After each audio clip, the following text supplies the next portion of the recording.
The auction lasted 8 minutes, not because bidders were fighting, but because nobody wanted the lot. Parcel 19, 40 acres of worn-out ground, an old farmhouse with a sagging porch, and a paper bag of seed her grandmother saved back in 1943. That's what the divorce left her with.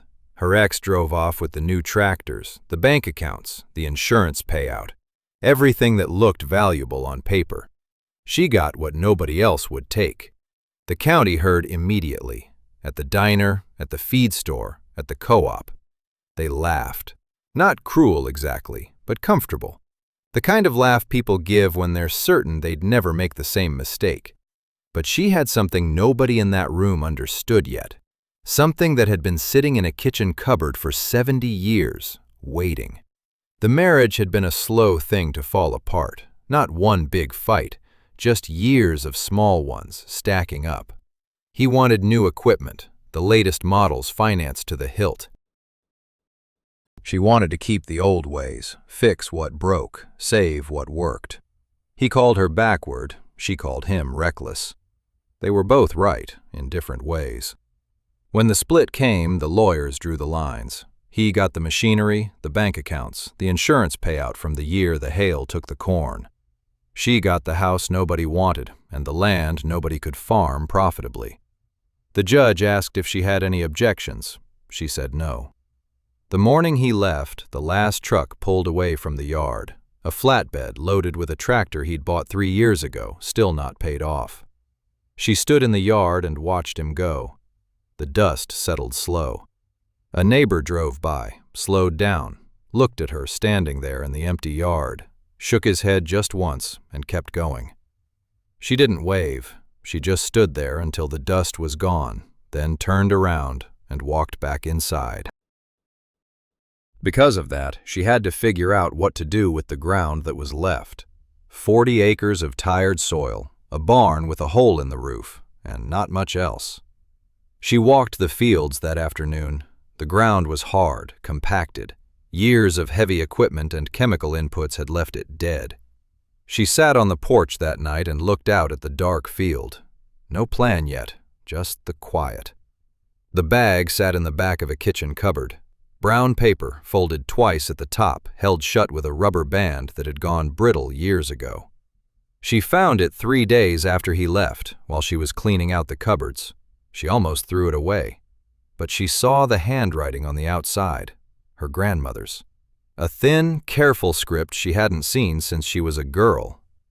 Turkey Red, 1943. She sat down at the kitchen table and turned the bag over in her hands.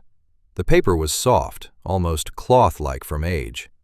She opened it careful so the rubber band wouldn't break.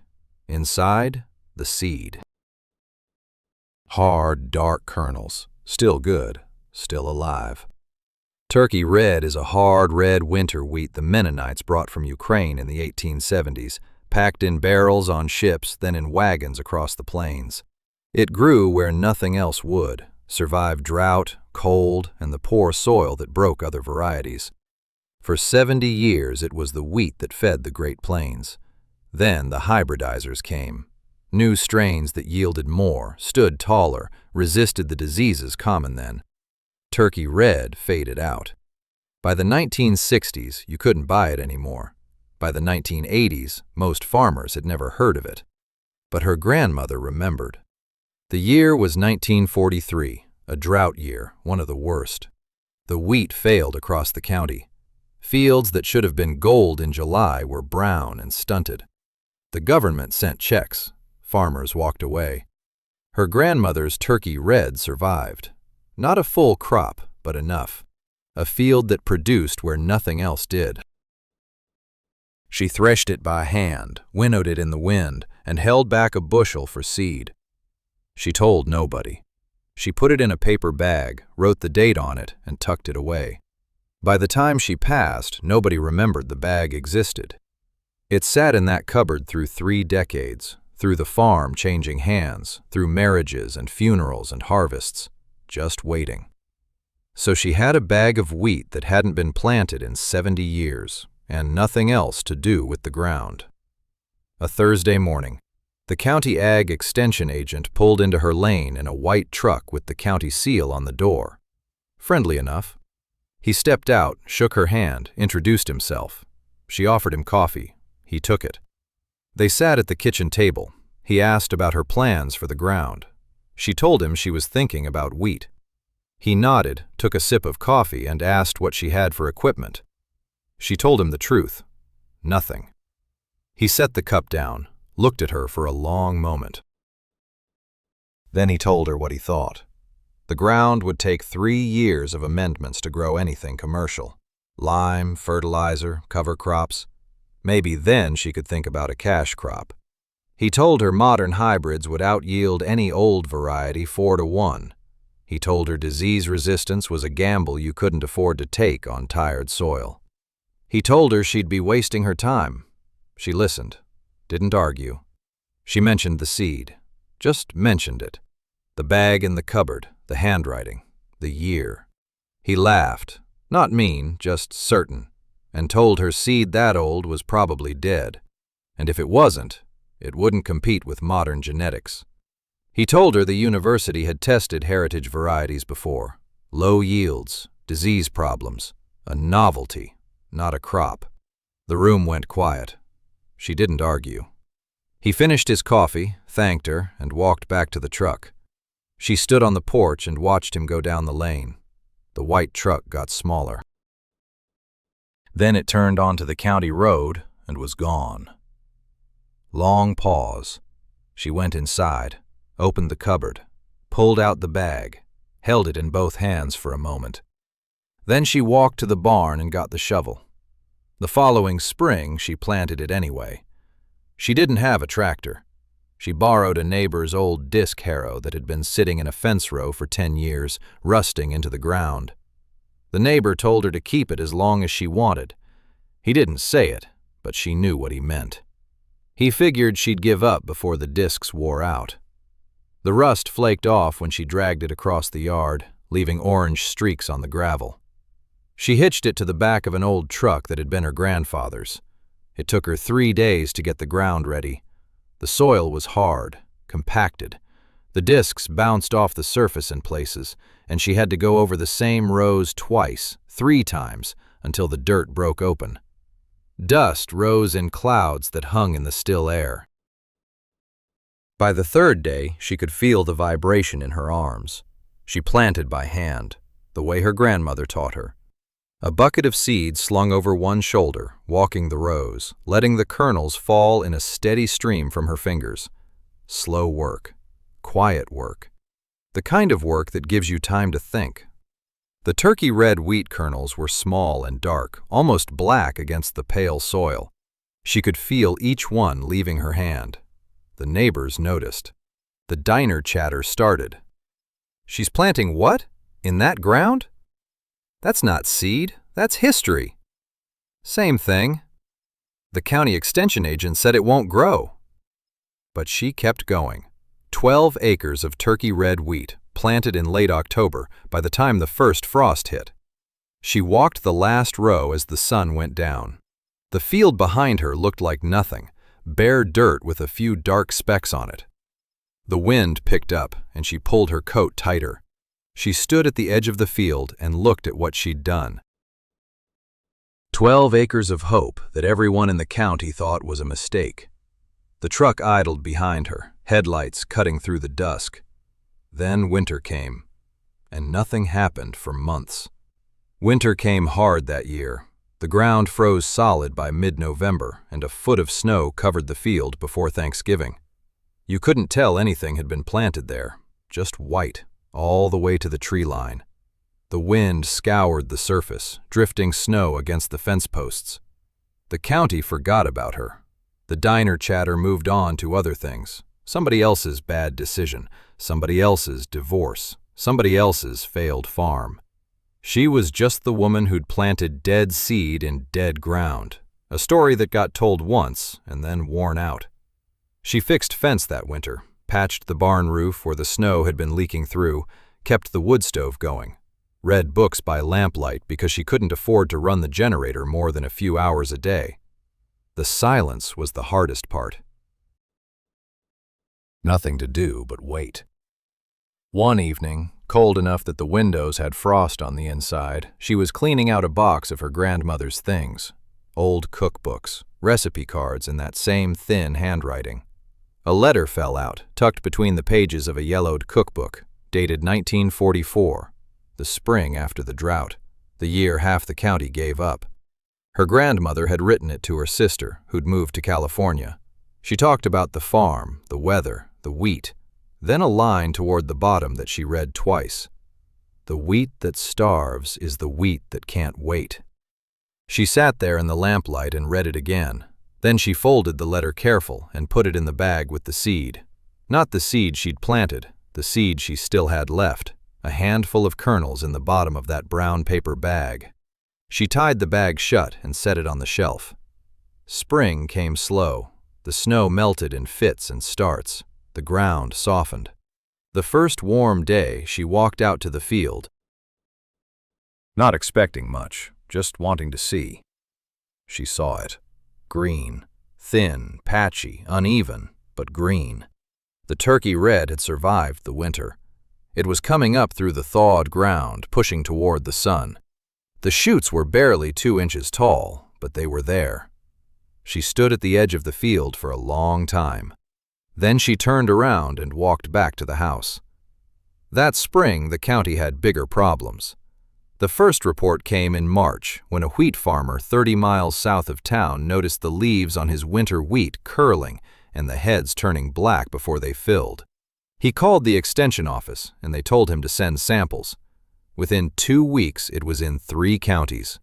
The modern hybrids, bred for high yields and uniform stands, were falling apart. Leaves curled, stems blackened, heads never filled. The fields that should have been gold by June were brown and dying. The disease was stem rust, a new strain. The commercial varieties had no resistance. The seed companies had bred for yield and standability, for everything except the one thing that mattered when the rust came back. The county agent held a meeting at the community center, full room, standing room only. The farmers sat in folding chairs, arms crossed, faces hard. Nobody was smiling. He stood at the front and told them what they already knew. If the crop failed, insurance premiums would go up, banks would get nervous, land values would drop. He told them the state lab was working on it, and there wasn't much they could do now except wait. A farmer in the back stood up, older man, denim jacket, hands that had been in dirt for 40 years. "What about Margaret's field?" The room went quiet. The agent paused, looked down at his notes, and said, "We haven't looked at it yet." The farmer didn't sit down. "Might be worth looking at." The agent nodded and said he'd get out there. The next morning, a white truck with the county seal on the door pulled into her lane. The agent and 2 farmers walked the field that afternoon. One, the same man who'd stood up at the meeting. The other, the neighbor who'd shaken his head that morning in the yard. They walked the rows in silence. The turkey red stood tall, thick, green, with heads full and heavy, starting to turn gold at the tips. The stalks were straight, no curling, no blackening, no rust.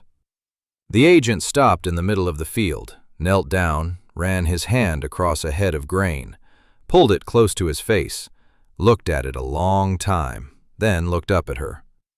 "How old did you say this seed was?" "My grandmother saved it in 1943. Long pause. He stood up slow, brushed his hands off on his pants, and looked out across the field again. "Well, that's a hell of a thing." The other farmer knelt down, ran his hand over the grain, pulled a kernel off, bit into it, nodded, and stood up. The agent took samples, cut stalks at the base, wrapped them in paper, labeled them carefully, and told her he'd send them to the state lab and call when the results came back. 4 days later he called. The lab results came back. The turkey red carried a natural resistance gene, something the modern hybrids had lost during decades of breeding for yield. The state lab had never seen that particular gene in any commercial variety. They asked where she got the seed. Within 2 weeks, samples from her crop were being tested at the university.